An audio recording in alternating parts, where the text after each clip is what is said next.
Nucleus की quantity की बात करें तो normally in most of the cases या कहें in most of the eukaryotic cell it is uninucleated, that is only one nucleus is found per cell.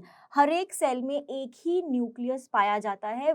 अंदर वाली साइड मूव ऑन करें तो यहाँ पर मैट्रिक्स प्रेजेंट होगा, न्यूक्लियोप्लाज्म, एंड इस न्यूक्लियोप्लाज्म के अंदर दो चीजें प्रेजेंट होंगी। One is thread like structure that is chromatin जो जेनेटिक इंफॉर्मेशन कैरी कर रहा है, and secondly is the nucleolus जिसको राइबोसोम फैक्ट्री भी। ये क्या है?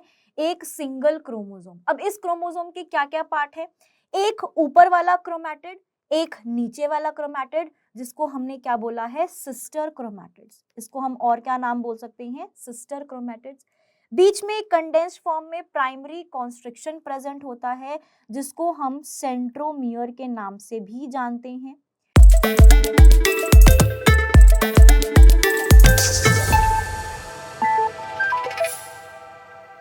The captain of the entire team, the control center of the cell nucleus.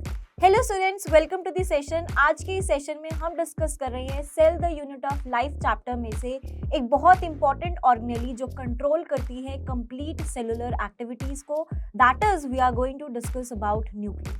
Nucleus as a cell organelle was first discovered by the Robert Brown, scientist Robert Brown, और इसके अंदर पाए जाने वाला material that is material of the nucleus, इसको stain किया था by the basic dyes. उस डाई का नाम क्या था? Acetocarmine, and it was named as chromatin by Flemming. इसको नाम दिया था क्रोमैटिन बाय फ्लेमिंग। न्यूक्लियस के बारे में बात करें, it is a double membrane bound cell organelles. दो मेम्ब्रेन्स की यहाँ पर आउटर मेम्ब्रेन होगी एंड इनर मेम्ब्रेन होगी।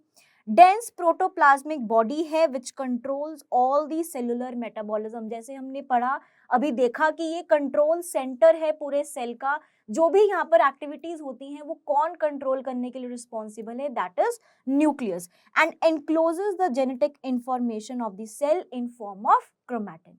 यहाँ पर न्यूक्लियस की क्वांटिटी की बात करें तो normally in most of the cases या कहें in most of the eukaryotic cell it is uninucleated, that is only one nucleus is found per cell.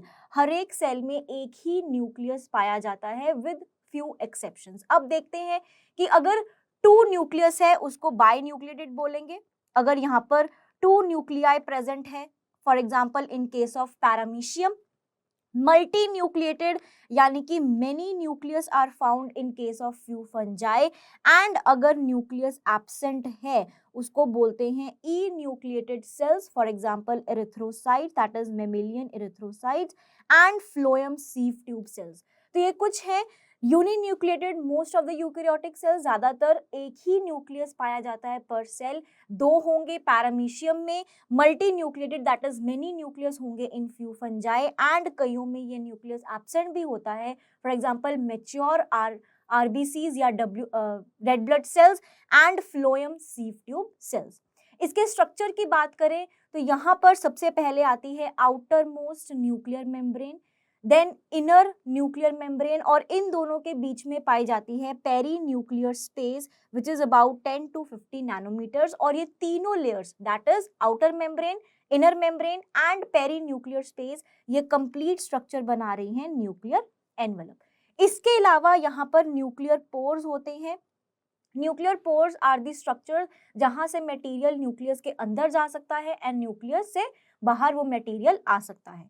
अंदर वाली साइड मूव ऑन करें तो यहाँ पर मैट्रिक्स प्रेजेंट होगा, न्यूक्लियोप्लाज्म, एंड इस न्यूक्लियोप्लाज्म के अंदर दो चीजें प्रेजेंट होंगी। One is thread like structure that is chromatin जो जेनेटिक इंफॉर्मेशन कैरी कर रहा है, and secondly is the nucleolus जिसको राइबोसोम फैक्ट्री भी बोला है।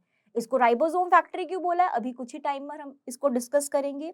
देन आउटर मोस्ट जो न्यूक्लियर मेम्ब्रेन है ये एसोसिएटेड रहती है with the rough endoplasmic reticulum RER। सबसे पहले यहाँ पर हम शुरू करते हैं with the nucleoplasm. Nucleoplasm nuclear matrix है जिसके अंदर nucleolus and chromatin material present होगा। Then what is nucleolus? These are spherical and membrane less structure. अभी जो रेड कलर का स्ट्रक्चर हमने देखा था that is the nucleolus, membrane less, इसकी कोई मेम्ब्रेन नहीं है, ताकि जो कंटेंट है न्यूक्लियोलस का that is continuous with the rest of the nucleoplasm. Nucleoplasm के बाकी के मटेरियल के साथ न्यूक्लियोलस का मटेरियल कंटिन्यूअस रहे, इसलिए ये मेम्ब्रेन लेस यहाँ पर रहता है। It is a site for active ribosomal RNA synthesis. rRNA synthesis ये करता है, rRNA प्रोटीन्स के साथ मिलकर के राइबोसोम का फॉर्मेशन करता है, इसीलिए न्यूक्लियोलस को ribosomal factory of the cell भी बोला गया है। क्या बोला गया है? Ribosomal factory of the cell, because it helps in the formation of ribosomes. Then nucleolus is usually attached to chromatin. अब इतना थ्रेड लाइक स्ट्रक्चर न्यूक्लियोप्लाज्म के अंदर प्रेजेंट है, तो कहीं ना कहीं न्यूक्लियोलस के साथ अटैच भी कर रहा होगा, और जिन जिन पॉइंट्स पर ये क्रोमैटिन न्यूक्लियोलस के साथ अटैच करता है स्पेसिफिक साइट्स के ऊपर, उसको क्या बोला है? न्यूक्लियोलर ऑर्गेनाइजर रीजन या फिर NOR। एंड लास्टली, अगर कोई सेल एक्टिवली पार्टिसिपेट कर रही है इन प्रोटीन सिंथेसिस, तो उसमें न्यूक्लियोलाई के जो नंबर हैं और साइज है वो ज्यादा होंगे, लार्जर इन साइज होंगे, एंड मोर न्यूमरस न्यूक्लियोलाई यहाँ पर प्रेजेंट होंगे, क्योंकि न्यूक्लियोलाई क्या कर रहा है? राइबोसोम बनाने में हेल्प कर रहा है। राइबोसोम क्या कर रहे हैं? प्रोटीन सिंथेसिस करवाने में हेल्प कर रहे हैं। तो जिन सेल्स के अंदर प्रोटीन सिंथेसिस ज्यादा होगा, यानी कि राइबोसोम उस सेल में ज्यादा चाहिए होंगे, यानी कि न्यूक्लियोलाई भी ज्यादा चाहिए होंगे, तो larger and more numerous nucleoli वहां पर देखने को मिलेंगे। देन इस एनिमेशन के थ्रू हम देखते हैं कि कैसे ये न्यूक्लियोलस जो है वो राइबोसोम बनाने में हेल्प कर रहा है। तो पिंक वाला जो यहाँ पर बॉल लाइक स्ट्रक्चर है दैट इज न्यूक्लियोलस, एंड जो येलो कलर का थ्रेड लाइक स्ट्रक्चर निकल रहा है that is chromatin. Purple colour की जो हम बाउंड्री देख सकते हैं दैट इज द न्यूक्लियस की outer most and inner nuclear membrane. तो यहाँ से क्रोमैटिन मटेरियल से mRNA बना through the process of transcription. ये mRNA बाहर जाएगा और राइबोसोम के साथ मिलकर के प्रोटीन सिंथेसिस करवाएगा। प्रोटीन्स न्यूक्लियर पोर के अंदर आएंगे और न्यूक्लियोलस से निकलेगा rRNA, जो प्रोटीन के साथ मिलकर के राइबोसोम के सब यूनिट्स बना रहा है। ये राइबोसोम के सब यूनिट्स अगेन न्यूक्लियर पोर से बाहर आएंगे और फॉर्म कर देंगे राइबोसोम्स। तो इस तरह से न्यूक्लियोलस हेल्प कर रहा है in the formation of ribosomes. Then आगे बढ़ते हैं विद द क्रोमैटिन और the thread like structure which is present inside the nucleoplasm. तो interphase nucleus has a loose and indistinct network. Thread like structure ये यहाँ पर पाए जाते हैं inside the nucleus. Thread like structure है of nucleoprotein fibres called the chromatin. उनको हमने क्या बोला है? क्रोमैटिन बोला है। They contain the genetic information and condense to form the chromosome during cell division. Cell division के टाइम पर ये thread like structure पानी को absorb करेंगे and वो convert हो जाएंगे into the chromosome structure. Then इनके composition क्या है? DNA रहेगा, हिस्टोन प्रोटीन्स यहाँ पर रहेंगे जो कि एक बेसिक प्रोटीन है।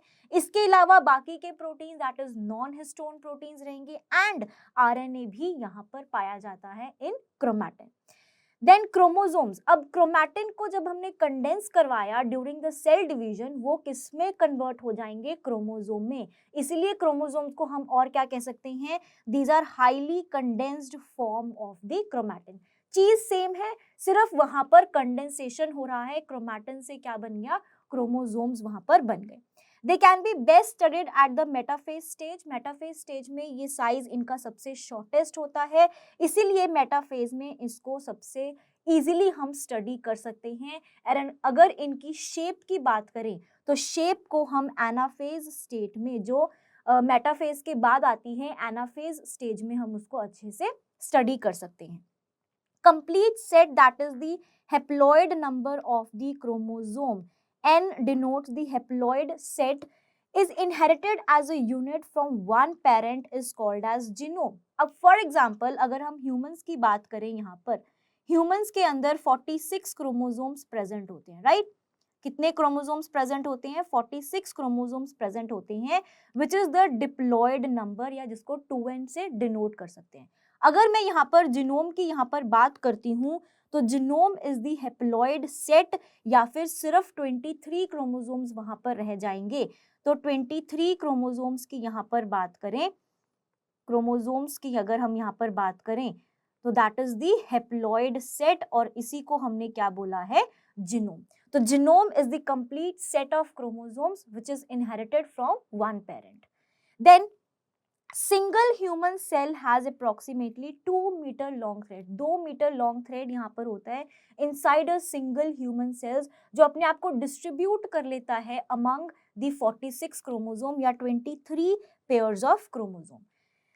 डीएनए है 46 क्रोमोसोम्स में अपने आप को डिस्ट्रीब्यूट कर रहा है। स्ट्रक्चर ऑफ क्रोमोसोम्स का देखें तो इंटरफेस न्यूक्लियस, यानी कि अभी जब सेल डिवाइड नहीं कर रहा है तो ये उलझी हुई फॉर्मेट में थ्रेड लाइक स्ट्रक्चर में पड़े हुए हैं, थ्रेड लाइक स्ट्रक्चर्स की फॉर्म में रहेंगे, दैट इज एंटैंगल्ड क्रोमैटिन जिसको बोला है।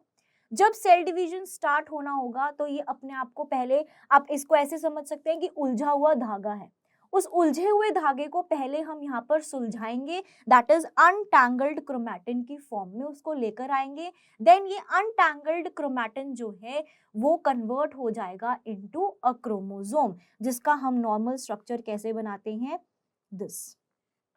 ये क्या है, एक सिंगल क्रोमोसोम। अब इस क्रोमोसोम के क्या क्या पार्ट है, एक ऊपर वाला क्रोमैटिड, एक नीचे वाला क्रोमैटिड, जिसको हमने क्या बोला है, सिस्टर क्रोमैटिड्स। इसको हम और क्या नाम बोल सकते हैं, सिस्टर क्रोमैटिड्स।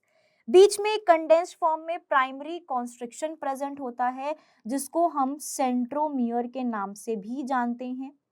इस सेंट्रोमियर के आसपास रेड कलर में आपको डिस्क लाइक स्ट्रक्चर दिख रहा होगा, that is called as kinetochore, और काइनेटोकोर के साथ ही स्पिंडल फाइबर्स अटैच होते हैं ड्यूरिंग दी सेल डिवीजन। इसके अलावा किसी किसी क्रोमोसोम्स में यहाँ पर सेकेंडरी कॉन्स्ट्रिक्शन भी देखने को मिलता है। सभी क्रोमोसोम्स में प्रेजेंट नहीं है, सिर्फ कुछ ही क्रोमोसोम्स में प्रेजेंट है। एंड सेकेंडरी कॉन्स्ट्रिक्शन के बाद वाला जो एंडिंग वाला पोर्शन बच जाएगा, that is called as the satellite. तो ये कंप्लीट स्ट्रक्चर है ऑफ द क्रोमोसोम। अब टाइप्स ऑफ क्रोमोसोम्स हम यहाँ पर डिवाइड कर सकते हैं on the basis of the position of the centromere, basis of the position of centromere, की सेंट्रोमियर या प्राइमरी कॉन्स्ट्रिक्शन हमने जिसको बोला था, अगर वो कहाँ प्रेजेंट हो तो उसके बेसिस पर उस क्रोमोसोम का क्या नाम हो सकता है। 4 टाइप के क्रोमोसोम्स यहाँ पर आते हैं, मेटासेंट्रिक, सब metacentric, acrocentric and telocentric. Meta means middle, अगर वो ऑलमोस्ट मिडल या सेंटर में प्रेजेंट है सेंट्रोमियर, यानी कि ऊपर वाली आर्म्स एंड नीचे वाली आर्म्स ऑलमोस्ट सेम साइज की हैं, तो यहाँ पर उस क्रोमोसोम को नाम देंगे मेटासेंट्रिक। सब मेटासेंट्रिक, अगर थोड़ा सा क्रोमोसोम एक साइड में शिफ्ट हो गया, यानी कि एक तो वो बना रहा है शॉर्ट आर्म, एक बना रहा है लॉन्ग आर्म, यहाँ पर ऊपर वाली आर्म एंड नीचे वाली आर्म ऑलमोस्ट सेम साइज की होंगी, लेकिन यहाँ पर एक शॉर्ट हो जाएगी और एक लॉन्ग हो जाएगी, क्योंकि सेंट्रोमियर थोड़ा ऊपर वाली साइड यहाँ पर शिफ्ट हो गया। एक्रोसेंट्रिक, जब एक साइड की आर्म्स काफी ज्यादा छोटी हो जाए एंड दूसरी साइड वाली आर्म्स काफी ज्यादा लंबी हो जाए, लॉन्ग हो जाए, यहाँ पर आपको क्लियरली डिफरेंस नजर आ रहा है, that is close to the end और the terminal, very close to the end. और टीलोसेंट्रिक, जब बिल्कुल ही एंड पर ये सेंट्रोमियर चला जाएगा, एक साइड की आर्म्स बिल्कुल जा चुकी हैं और दूसरी वाली बची हैं, तो these type of chromosomes are called as telocentric chromosomes. आइए कुछ क्वेश्चंस यहाँ पर हम डिस्कस करते हैं। सबसे पहला question is function of the nuclear pores. Nuclear pore हमने देखा था वो स्ट्रक्चर जहां से मटेरियल इन एंड आउट हो सकता है from the nucleus. First option, RNA and protein molecules move in both direction between the nucleus and the cytoplasm, बिल्कुल सही है। RNA का भी मूवमेंट बाहर से अंदर और अंदर से बाहर हो रहा है, एंड प्रोटीन मॉलिक्यूल्स का मूवमेंट भी न्यूक्लियस से बाहर और न्यूक्लियस के अंदर वो एंटर कर सकते हैं थ्रू दी न्यूक्लियर पोर्स। तो करेक्ट आंसर तो फर्स्ट लग रहा है। Only RNA move in both direction, both direction तो ठीक है, लेकिन ओनली वर्ड यहाँ पर गलत हो गया, यहाँ पर प्रोटीन मॉलिक्यूल भी मूव करेंगे। RNA move in unidirectional manner, ये भी गलत है क्योंकि बोथ डायरेक्शन में मूवमेंट हो रहा है। 1 and 3 ऑप्शंस आर करेक्ट, ये भी गलत ऑप्शन है, तो करेक्ट ऑप्शन यहाँ पर क्या हो जाएगा, option number 1, when RNA and protein molecules move in both the direction between the nucleus and the cytoplasm. Second question यहाँ पर देखते हैं, which option provide correct information regarding the nucleus. Normally there is only one nucleus per cell, but variation in number of nuclei are also observed. बिल्कुल सही है. हमने देखा था uninucleated most of the eukaryotic cell है, binucleated paramecium है, multinucleated few fungi है, and enucleated जहां पर एब्सेंट भी हो सकता है, that is RBCs and phloem sieve tube cells. तो फर्स्ट ऑप्शन तो सही हो गया. Normally there is multiple nuclei per cell, normally तो केस ये नहीं है. पैरामीशियम इज बाइन्यूक्लिएटेड, बिल्कुल सही है. तो करेक्ट ऑप्शन यहाँ पर हो जाएगा option number 4, that is 1 and 3 option is correct. ठीक है जी. देन हम मूव करते हैं आगे. Next question is the nucleus is separated from surrounding cytoplasm. Nucleus is separated from the surrounding cytoplasm by a nuclear envelope which is. Nuclear envelope में हमने 3 चीजें देखी थी, outer nuclear membrane, inner nuclear membrane and perinuclear space. तो यानी कि double layered तो है, सिंगल लेयर्ड नहीं है. डबल लेयर्ड है, सिंगल लेयर्ड नहीं है. लेकिन डबल लेयर्ड भी है, साथ में यहाँ पर न्यूक्लियर पोर्स भी प्रेजेंट थे. तो विदाउट पोर्स वाला ऑप्शन इनकरेक्ट हो जाएगा, विद पोर्स वाला ऑप्शन करेक्ट हो जाएगा. तो correct option will be option number 3, double layered with nuclear pores, जहां से material inside and outside of the cytoplasm and nucleus movement कर रहा है. So that's it for today's session. मिलते हैं अगले सेशन में. Thank you very much.